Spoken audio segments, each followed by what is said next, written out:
Graças e paz, irmãos e irmãs. A responsabilidade de trazer a palavra sempre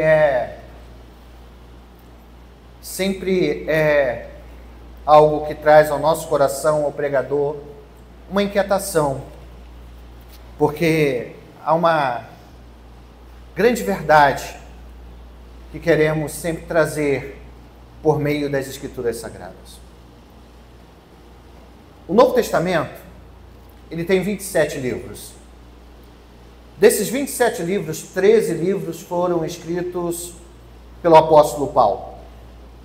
Desses 13 livros escritos pelo apóstolo Paulo, um livro muito especial, ou a carta muito especial, é a carta que Paulo escreve à igreja, ou às igrejas na Galácia.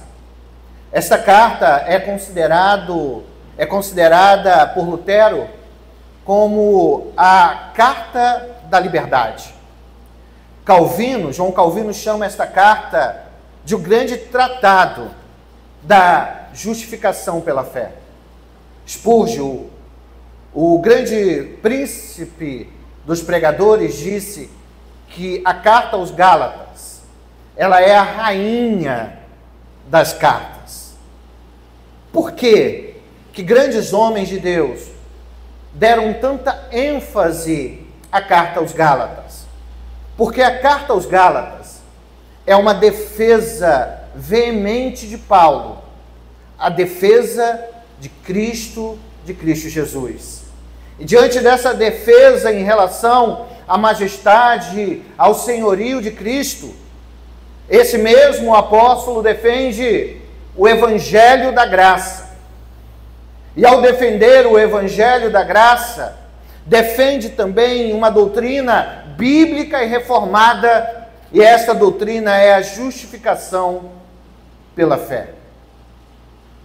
Quando Paulo ele escreve a carta aos Gálatas, o apóstolo Paulo escreve a carta aos Gálatas no fim da sua primeira viagem missionária àquela região da Galácia, e antes da sua ida até Jerusalém, no primeiro concílio da era cristã, lá registrado em Atos dos Apóstolos, no capítulo 15. Mas por que Paulo tinha tanto interesse em falar, em escrever aqueles que moravam na região da Galácia? Porque ele amava aquelas pessoas. Foi ele que, juntamente com Barnabé, iniciaram o trabalho naquela região. Ele e Barnabé que pregaram o Evangelho àquelas pessoas. Ele e Barnabé que se dedicaram a anunciar a Cristo àqueles gentios daquela região.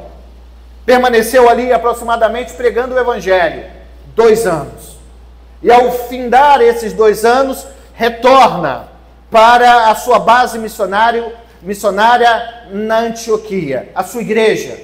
Quando ele estava ali, trazendo o relatório, levando os relatórios à igreja em Antioquia, de como foi o trabalho, como as igrejas ali naquela região começaram a crescer e prosperar com suas lideranças, de repente ele estava ali alguns meses, e chega até a cidade alguns homens, vindo de Jerusalém, para pregar algo que ia além daquilo que ele tinha anunciado. Os judaizantes chegam até Antioquia, trazendo uma mensagem perniciosa, trazendo uma mensagem destruidora do Evangelho, porque a mensagem que eles apresentavam é Jesus e algo mais. Jesus e as tradições, Jesus e a circuncisão. Aqueles homens chegam ali e dizem o seguinte: se você quer ser um cristão, antes de se tornar um cristão, você precisa se tornar um judeu, um prosélito.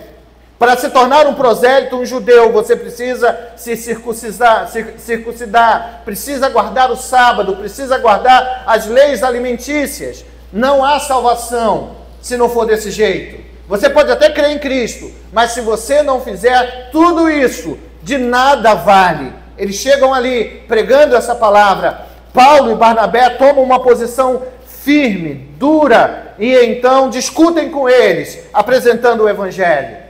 Está no coração de Paulo e Barnabé resolver aquilo, resolver aquela situação, mas eles decidem não resolver sozinhos.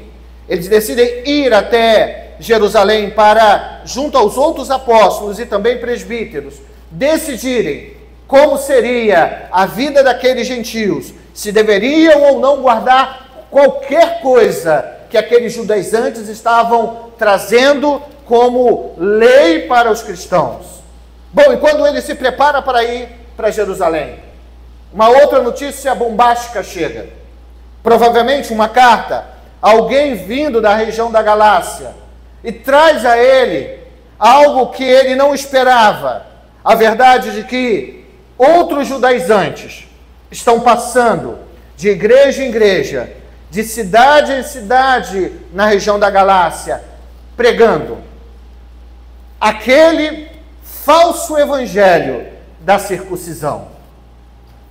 Estão trazendo problemas à igreja. Paulo ouve aquilo, se entristece, mas ele não pode ir naquele momento retornar à Galácia, porque ele já tinha decidido que iria para Jerusalém. Então, de forma urgente, ele escreve esta carta e envia para a igreja na Galácia, para aqueles crentes, para a liderança daquelas igrejas, a carta aos Gálatas. É uma carta apologética, é uma carta que defende o evangelho da graça, é uma carta que defende Jesus como Senhor, é uma carta que defende a justificação somente pela fé em Jesus Cristo. São 6 capítulos, e desses 6 capítulos eu quero com você nesta noite meditar numa porção, e esta porção está lá no primeiro capítulo. Eu quero te convidar a abrir as Escrituras em Gálatas, no seu capítulo 1. Gálatas, capítulo 1, do verso 6 ao verso 9. E por favor, mantenham a palavra aberta em suas mãos. Gálatas, capítulo 1, do verso 6 ao verso 9. Se você achou, acompanhe a leitura de forma silenciosa. E o verso 6 diz assim: admira-me que estejais passando tão depressa daquele que vos chamou na graça de Cristo para outro evangelho, o qual não é outro senão que há alguns que vos perturbam e querem perverter o evangelho de Cristo. Mas ainda que nós, ou mesmo um anjo vindo do céu, vos pregue evangelho que vá além do que vos temos pregado, seja anátema. Assim como já dissemos, e agora repito, se alguém vos prega outro evangelho que vá além daquele que recebestes, seja anátema. Paulo está sob ataque, um ataque feroz, um ataque sem precedência. Os judaizantes estão minando Paulo de cidade em cidade, dizendo que ele não era de fato um apóstolo genuíno, que a sua mensagem era uma mensagem além, que não era uma mensagem pura, que era uma mensagem que não era a mensagem que era pregada na igreja lá em Jerusalém. Mas não apenas o apóstolo Paulo estava sob ataque, as igrejas estavam sob ataque. Os crentes daquela cidade da Galácia estavam sob ataque, estavam sendo seduzidos pelos falsos mestres, estavam sendo seduzidos por aqueles que achavam que conheciam o evangelho da graça, mas de nada conhecia. Eles estavam sendo atacados, e o evangelho estava sob fogo cruzado. Esta é a realidade desde o verso 1 até o verso 6.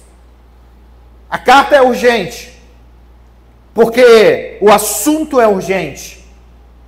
Aqueles homens e mulheres estão sendo atacados. E algumas verdades nós aprendemos nos versos iniciais, o verso 6 e o verso 7. Primeiro, o abandono do evangelho. A igreja estava, aqueles crentes que Paulo tanto amava, que Paulo arriscou a sua vida para que o evangelho fosse anunciado e proclamado a eles.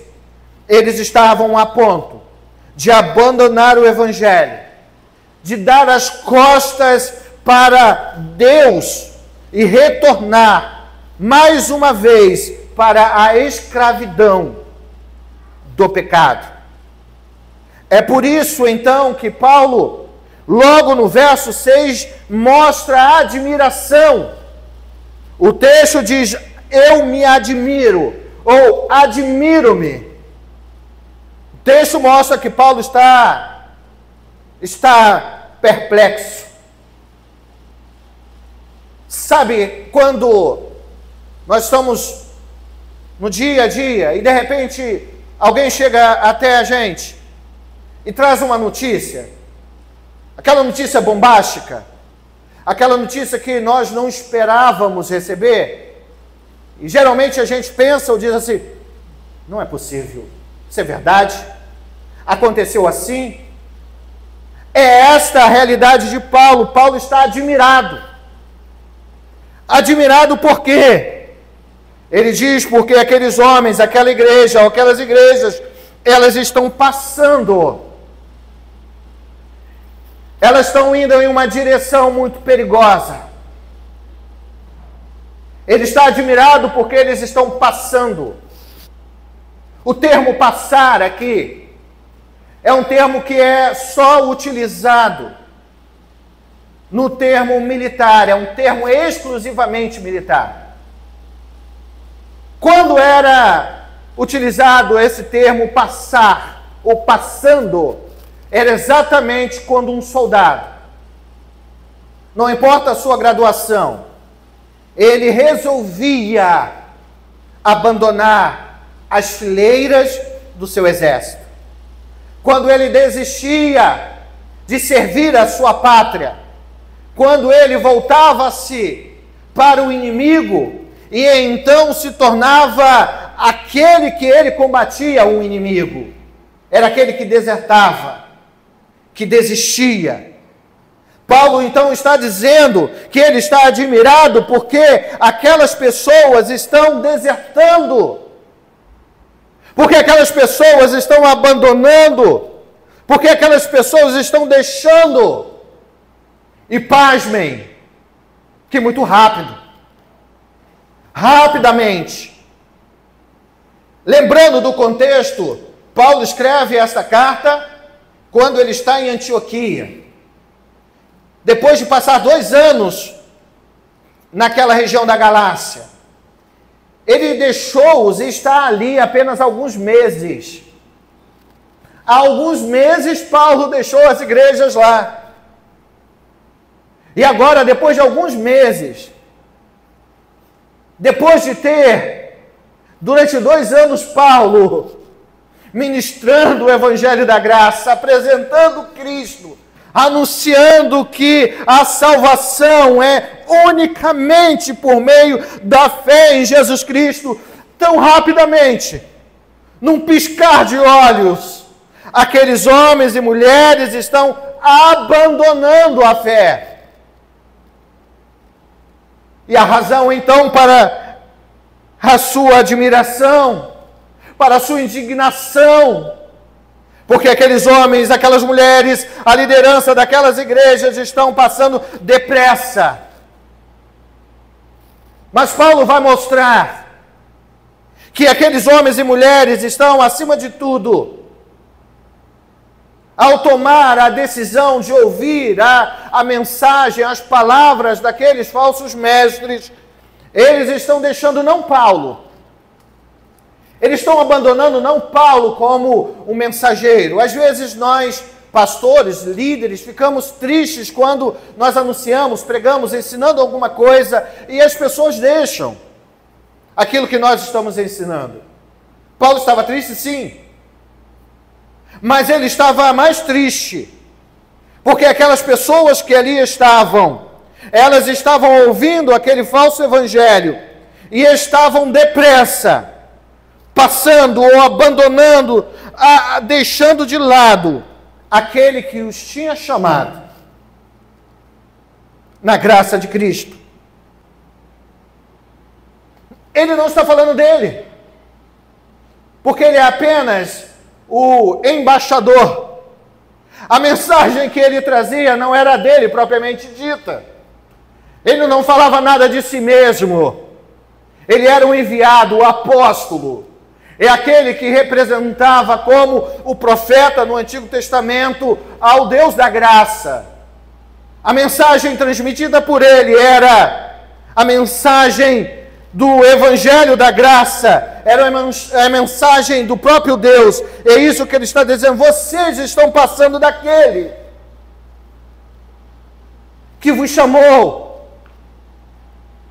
Ele está dizendo: vocês, ao darem ouvidos a esses falsos mestres, vocês estão deixando de lado o Deus verdadeiro, o Criador dos céus e da terra.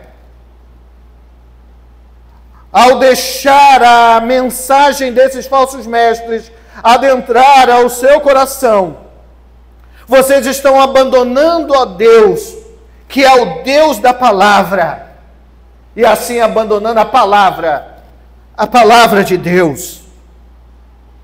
E Paulo então mostra a sua indignação, porque aqueles homens e mulheres estão deixando a Deus, ao Senhor, a sua palavra, aquilo que eles receberam de Paulo, e estão deixando, trocando aquilo. Por quê?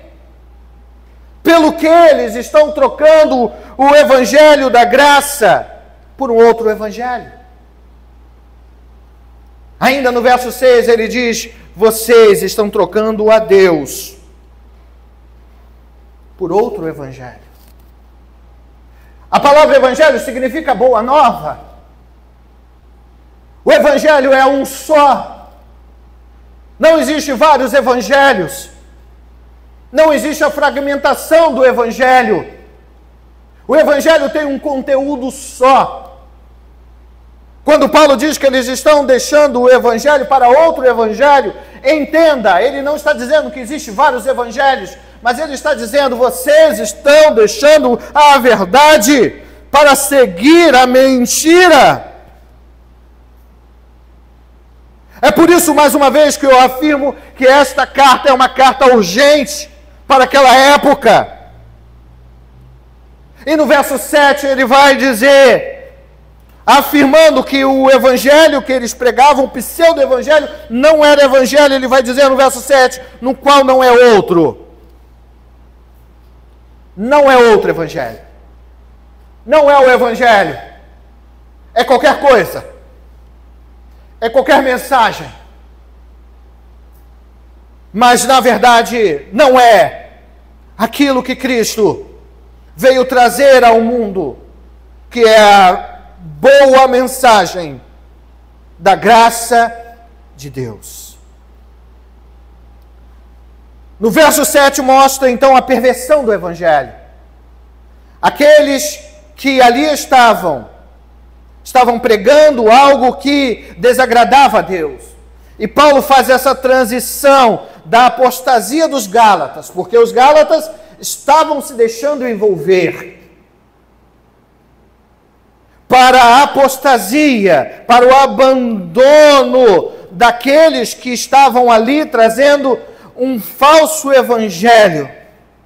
E percebam algumas coisas na atitude daqueles que ali chegavam, que estavam de cidade em cidade, tentando corromper o evangelho da graça. Os falsos mestres, eles estão perturbando a igreja. o qual não é outro senão que há alguns que vos perturbam. Os falsos mestres fazem exatamente assim. Trazem inquietação, celeuma. Eles, com a sua mensagem, querem dividir a igreja de Cristo.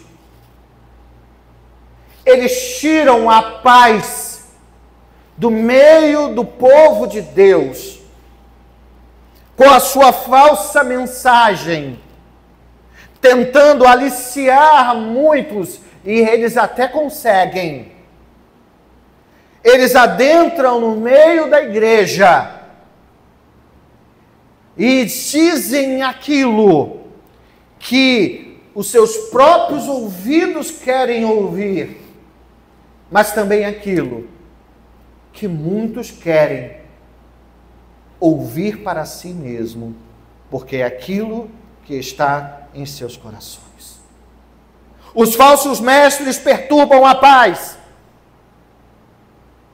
ficam de casa em casa, de banco em banco, de praça em praça, de canal em canal, perturbando a paz da igreja.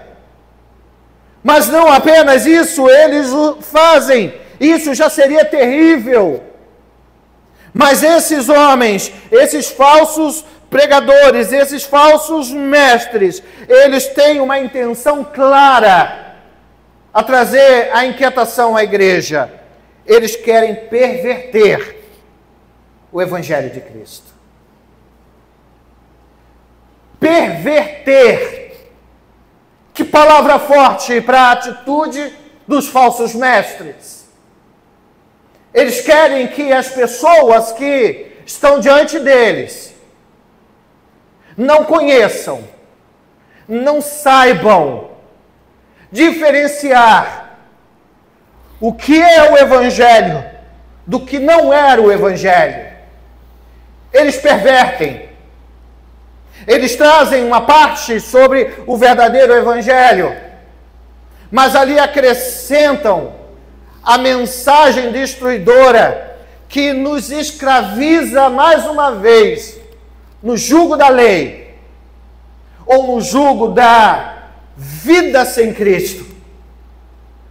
Esses homens querem perverter a nossa mente, querem perverter a mente das nossas crianças, querem perverter a mente e o coração daqueles crentes no Senhor, fazendo com que duvidem, fazendo com que tenham dúvida a respeito de como um cristão precisa e deve se portar na sociedade, no mundo, na sua família.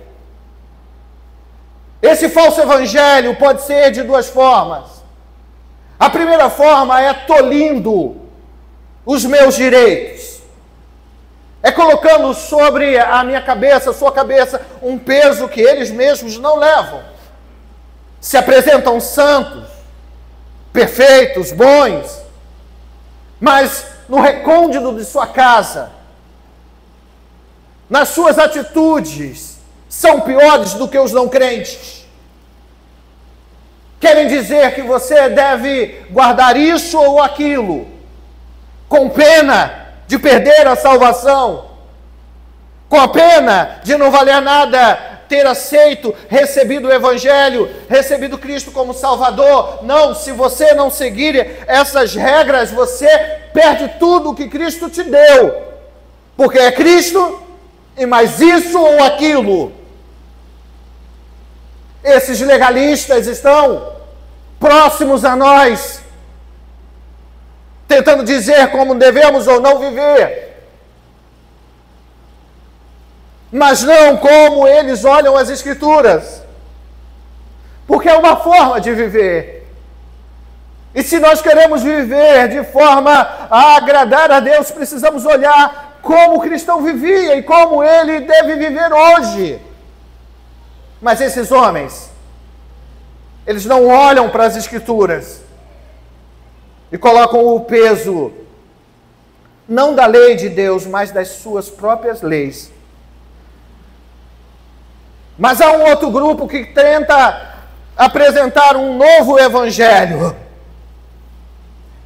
Esses são libertinos. Esses apresentam a vida como uma vida que deve ser vivida como eu quero, da forma que a minha natureza quer. Não importa, todas as formas de amor servem. Não importa, o que importa é que eu sinta prazer e alegria.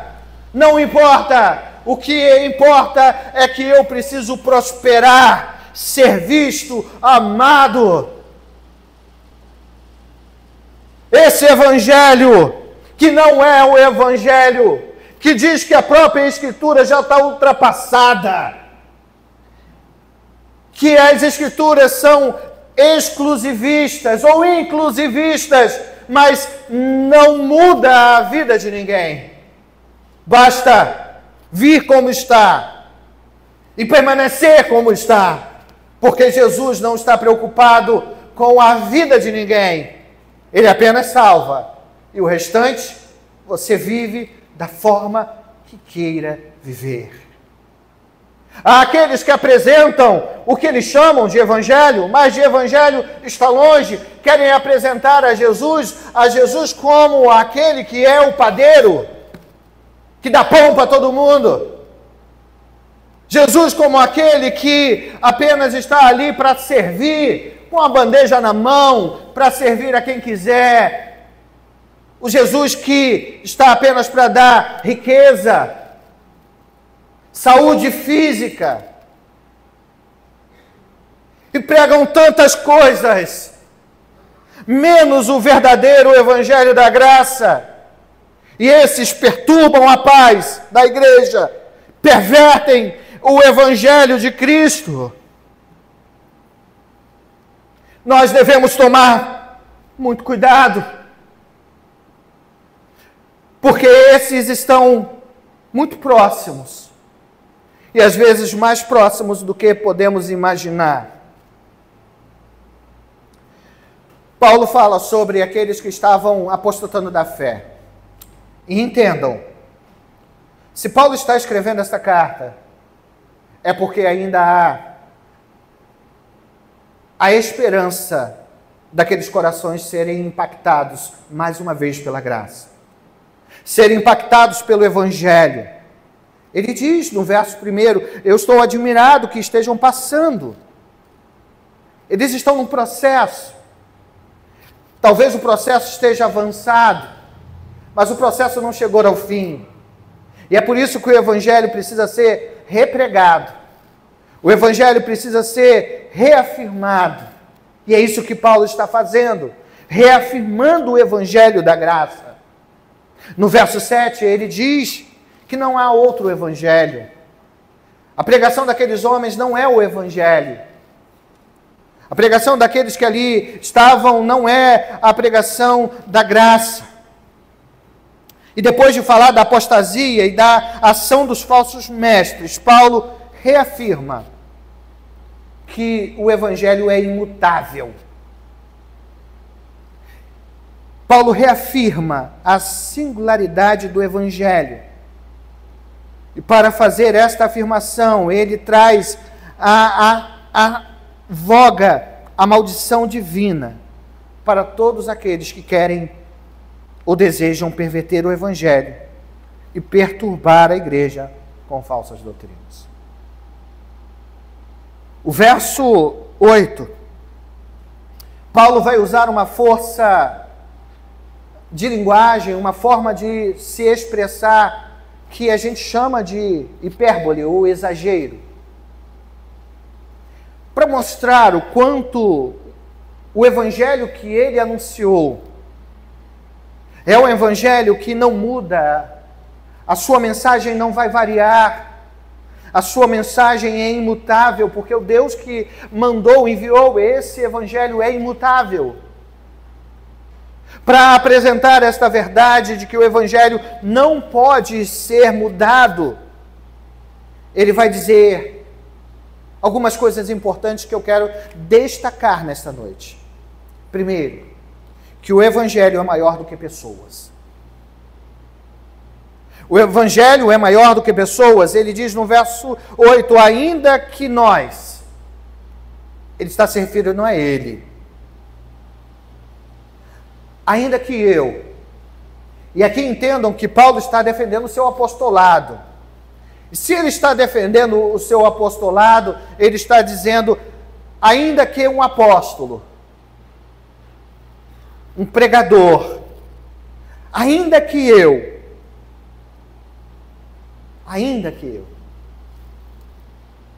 o Evangelho está acima daquele que então é o pregador do Evangelho. O Evangelho não pode ser manipulado. A palavra de Deus não pode ser manipulado por aqueles que são chamados a anunciar e pregar o Evangelho.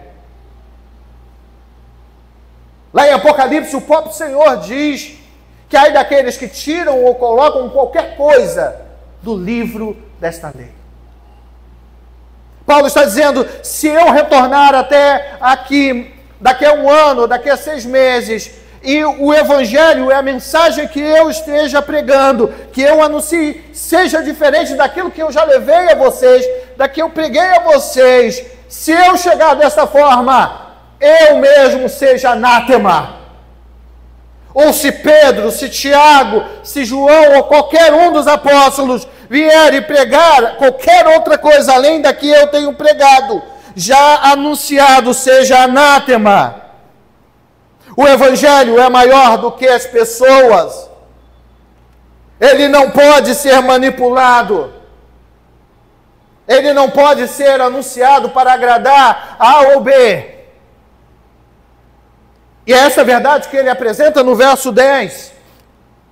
Porque ele estava sendo acusado de pregar um evangelho meia bomba, mais tranquilo, por aqueles judaizantes. E ele diz no verso 10, porventura procuro eu agora o favor de homens ou o favor de Deus?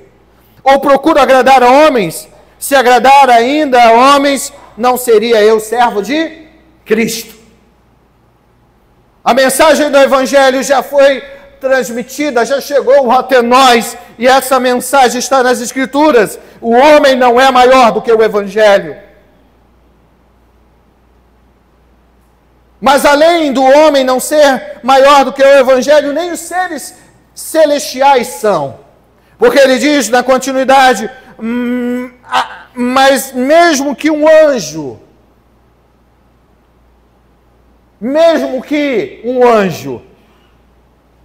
os anjos são aqueles seres criados por Deus antes que houvesse tempo.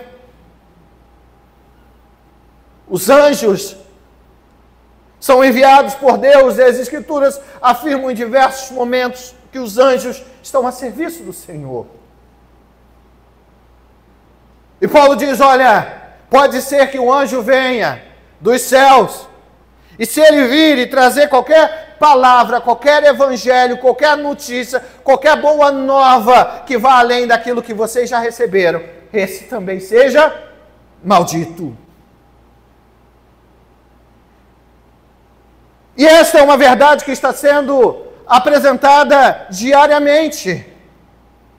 Pessoas estão afirmando, na história da igreja afirmaram, que foram visitados por anjos, e esses anjos trouxeram a eles um novo evangelho.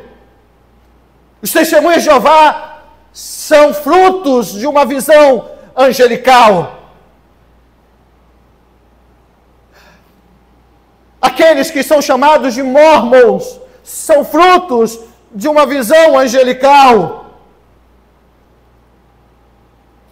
Algumas outras seitas, antigas e modernas, também são baseadas em uma visão de um anjo que chegou e trouxe um novo evangelho.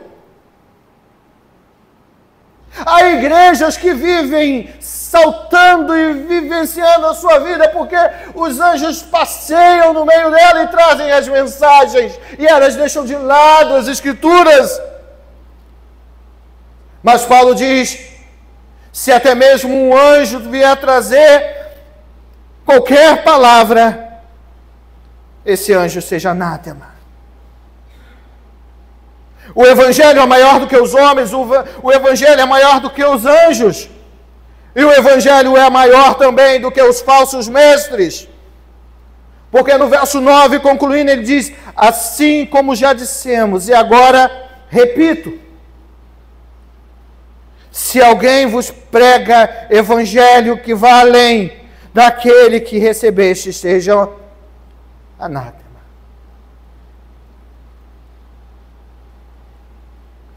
Nessa noite, nós somos desafiados como cristãos, como servos, a voltar os nossos olhos para as Escrituras Sagradas, para a Palavra de Deus, para compreendermos a exatidão da vontade de Deus para as nossas vidas. Há muitas igrejas confusas, há muitos irmãos e irmãs fracos na fé, porque são bombardeados diariamente com o falso evangelho. Um evangelho que promete o que as Escrituras não prometem. Um evangelho que se enganja em controlar a vida daqueles que são libertos por Cristo Jesus. De colocar pessoas num grau de pecado tão grande que elas acabam apostatando da fé. É por isso que nós precisamos urgentemente olhar para o Evangelho da Graça e perceber o que de fato, de verdade, Jesus ele veio fazer entre nós.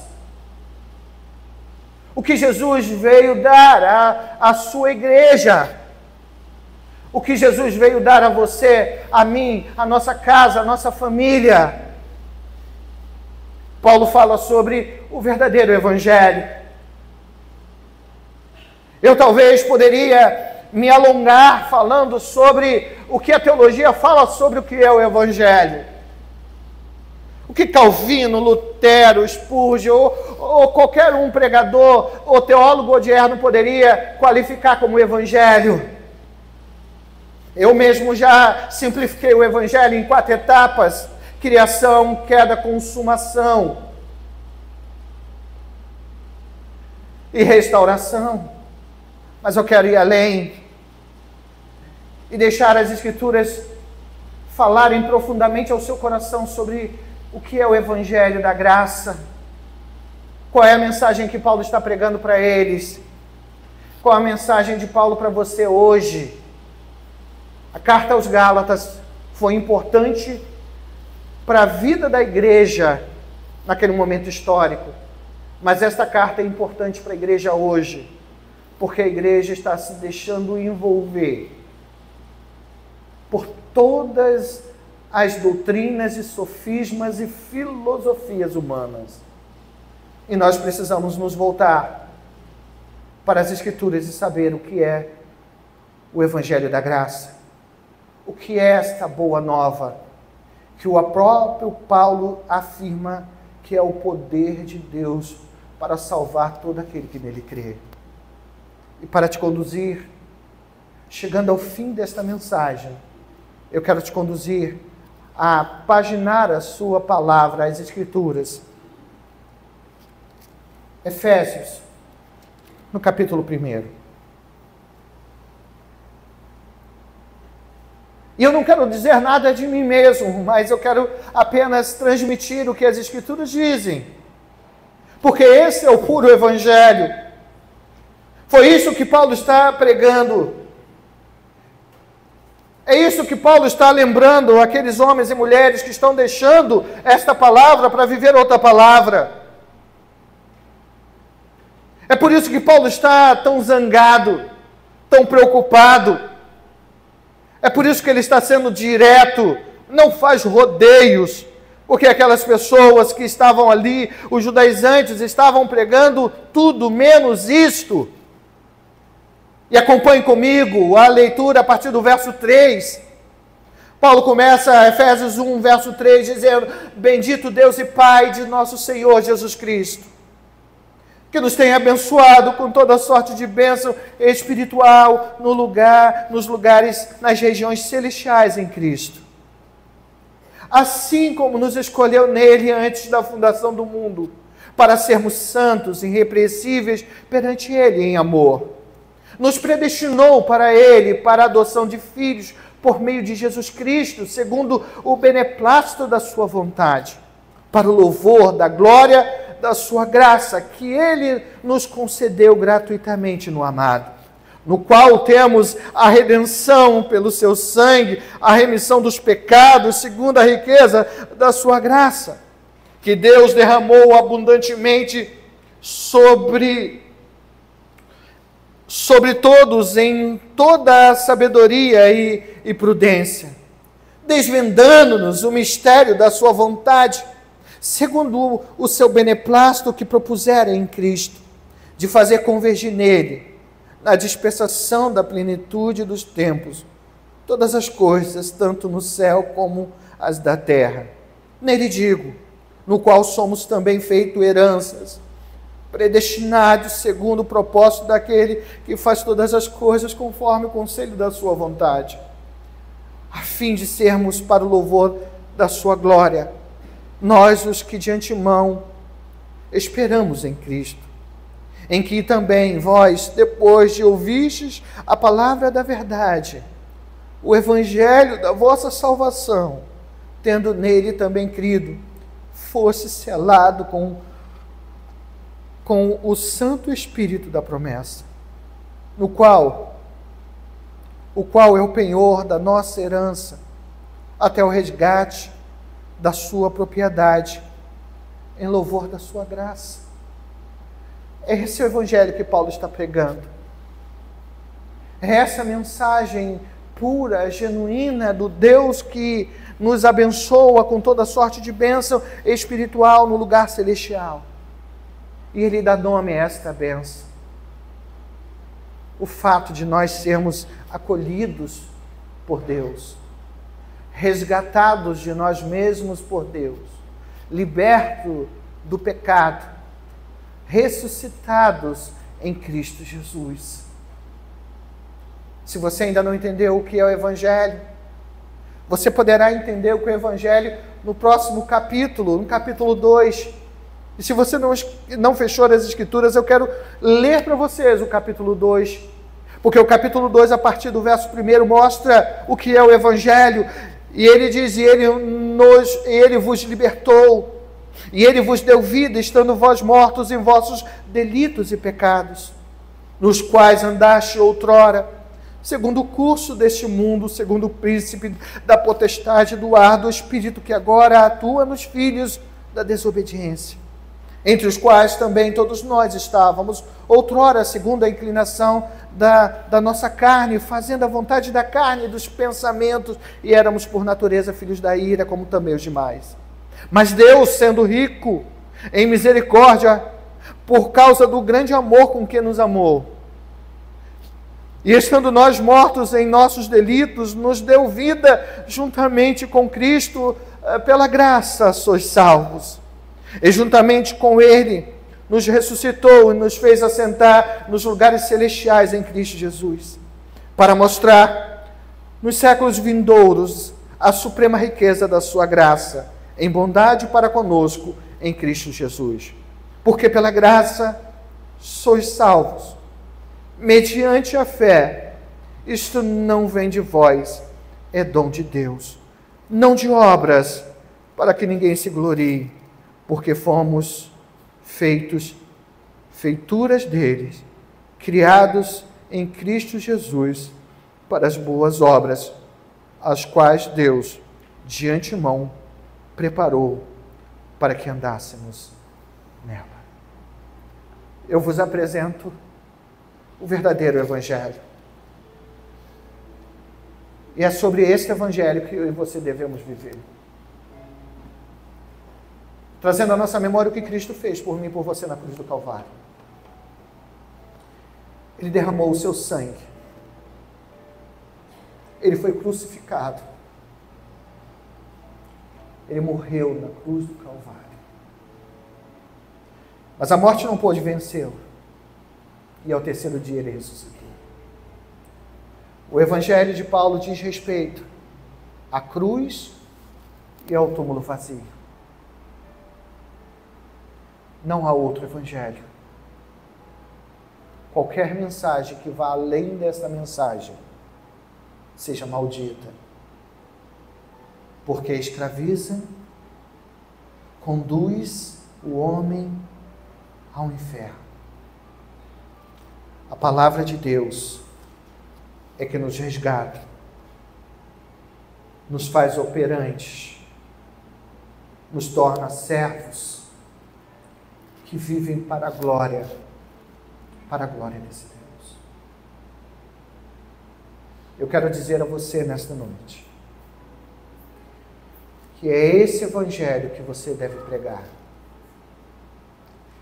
É esse Evangelho que você deve viver. Porque foi por ele que Paulo entregou a sua vida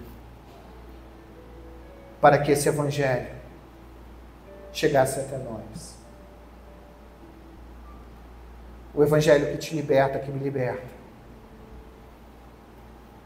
que promete aquilo que é mais precioso para cada um de nós, que é a vida eterna.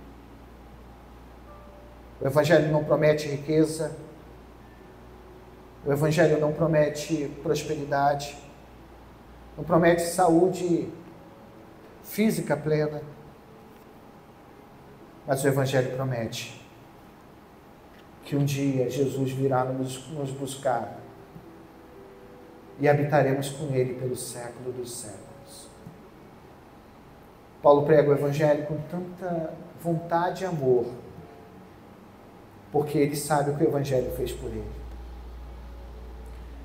Essa semana alguém comentou: pastor, quando o senhor está pregando, o senhor prega com tanta vontade. É porque só eu sei o que Cristo fez por mim. O que o Evangelho trouxe na minha vida.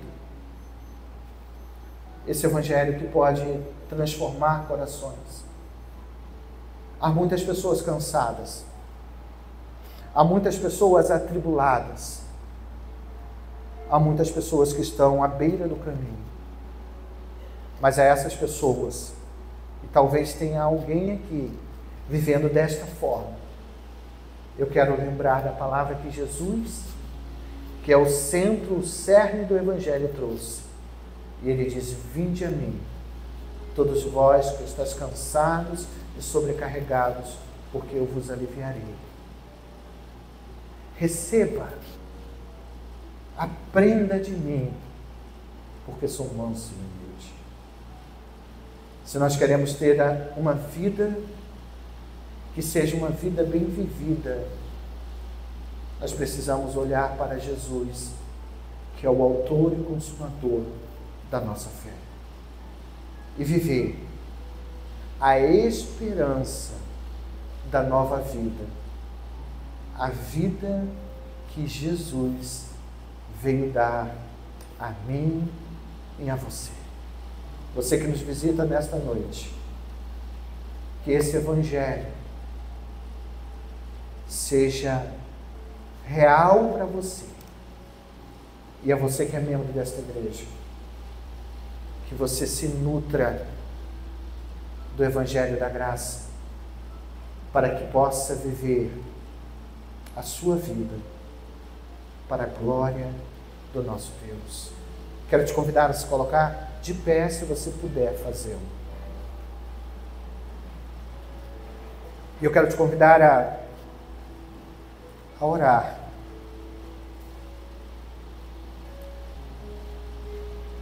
Quero convidar você a buscar no seu coração o Senhor, intimidade com Ele, renovação da sua vida espiritual com Ele. Precisamos de Cristo. e somente dele, para caminhar e seguir o caminho proposto por ele no Evangelho. Poderoso Deus e eterno Pai, o Teu Evangelho nos desconcerta, o Teu Evangelho nos desconstrói para construir de novo. Porque o Evangelho é a pregação da Boa Nova, esta Boa Nova que nos liberta de nós mesmos, da velha natureza, nos liberta da escravidão do pecado e do salário do pecado, que é a morte. Porque o dom gratuito de Deus é a vida e a vida eterna. E é isso que o Evangelho, a mensagem, a pregação do Evangelho traz a nós. Apresenta-nos um Deus que é amor, um Deus que nos escolhe e na sua escolha trabalha para que venhamos a nos aproximar e reconhecer a Jesus como Salvador. Um Evangelho que envolve a cruz,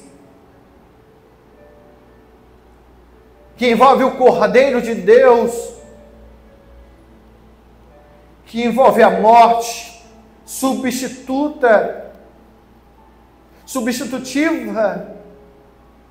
porque Cristo morreu em nosso lugar.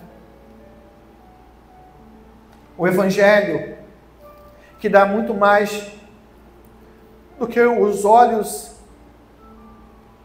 podem perceber, e de graça. A única coisa que eu preciso fazer é me render aos pés de Cristo, para que eu seja selado pelo Espírito e me apresente como carta de Deus que o mundo lê. Ó Deus, fortalece o coração da Tua igreja, faze com que cada um de nós possa fugir, ó Deus, dos falsos mestres, para que possamos viver a Tua palavra e por meio da Tua palavra. Afasta, Senhor, esses falsos mestres que querem tirar a paz e perverter o Evangelho. Aviva, Senhor, a Tua igreja, para que a Tua igreja possa, para que cada um possa discernir e viver para a glória do Teu nome. Querido Deus, abençoa, Senhor, a cada um que aqui está e suas famílias. Trago a minha memória, Deus, e nós oramos aqui de uma forma especial pela mãe da irmã Mercedes, que está internada. Seja com ela, restaurando a sua saúde. Oramos também, ó Deus, pelo Hamilton, pai da nossa irmã Érica.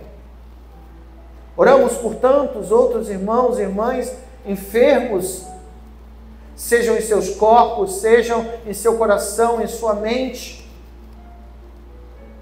Seja o Senhor, ó Deus, a libertar, a trazer a verdadeira alegria, a alegria da salvação.